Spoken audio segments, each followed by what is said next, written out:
আওয়ামী লীগের সংশোধিত একটি পক্ষের রাজনৈতিক পুনর্বাসনে রাজি হতে সেনানিবাস থেকে চাপ দেয়া হচ্ছে এমন দাবি করে ফেসবুকে পোস্ট করেছিলেন জাতীয় নাগরিক পার্টির মুখ্য সংগঠক হাসনাত আব্দুল্লাহ।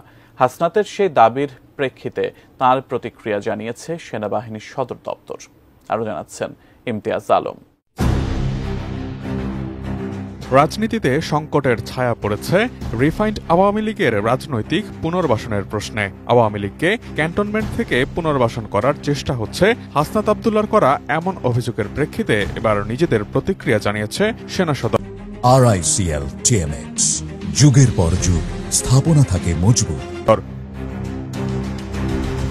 শনিবার নেত্র নিউজকে দেয়া সেনা সদরের এক বিবৃতিতে স্বীকার করে নেওয়া হয়েছে যে সেনানিবাসে খোদ সেনাপ্রধান ওয়াকারুজ্জামানের সঙ্গেই 11 মার্চ বৈঠকটি অনুষ্ঠিত হয়েছিল।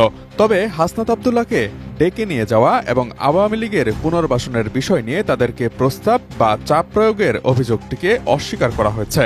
বরং হাসনাত আব্দুল্লাহ ও তার দলের আরেক মুখ্য সমন্বয়ক সার্জিস আলমের আগ্রহেই ওই বৈঠকটি হয়েছিল বলে বিবৃতিতে উল্লেখ করা হয়। এক ফেসবুক পোস্টের মাধ্যমে একই রকম তথ্য নিশ্চিত করেছেন সার্জিস আলমও।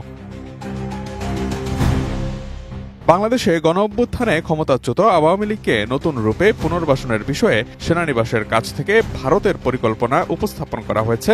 শুক্রবার হাসনাত আব্দুল্লাহর এমন ফেসবুক পোস্টে বাংলাদেশের রাজনৈতিক অঙ্গনে তুমুল আলোচনার সৃষ্টি হয়। ফেসবুক পোস্টে হাসনাত আব্দুল্লাহ দাবি করেন, আওয়ামী লীগ সরকারের সাবেক মন্ত্রী সাবের হোসেন চৌধুরী, জাতীয় সংসদের সাবেক স্পিকার শিরিন শারমিন ও ঢাকার সাবেক মেয়র শেখ ফজলিনুর তাপসকে সামনে রেখে রিফাইন্ড আওয়ামী লীগ নামে নতুন একটি ষড়যন্ত্র নিয়ে আসার পরিকল্পনা চলছে। সুনির্দিষ্টভাবে তিনি বলেন, সেনানিবাস থেকে 11 মার্চ দুপুর 2টা 30 এক বৈঠকে তাদেরকে এই নয়া আওয়ামী লীগকে মেনে নিতে সমঝোতা ও সংসদের আসন ভাগাভাগির প্রস্তাব দেয়া হয়।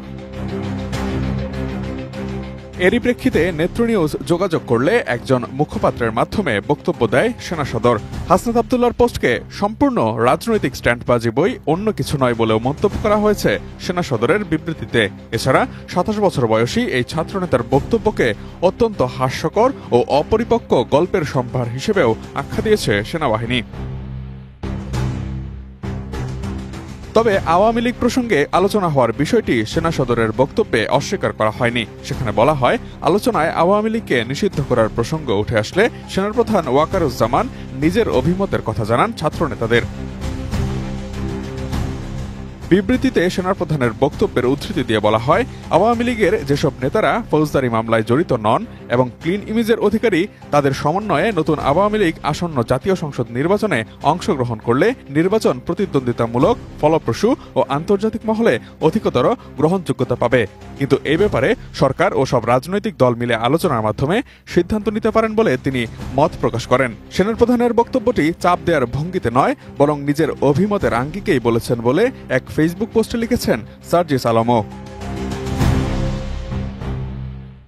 এদিকে শনিবার সিলেটে এক ইফতার মাহফিলে দলটির আরেক নেতা নাসিরউদ্দিন পাটোয়ারি সহকর্মী হাসনাতের ওই ফেসবুক পোস্টকে শিষ্টাচার বর্জিত বলে উল্লেখ করেছেন। হাসনাতের এমন প্রকাশ্য বক্তব্য পরবর্তী রাজনৈতিক কোনো আলোচনার ক্ষেত্রে আস্থার সংকট তৈরি করতে পারে বলে ফেসবুক পোস্টে লিখেছেন সার্জিস আলমও।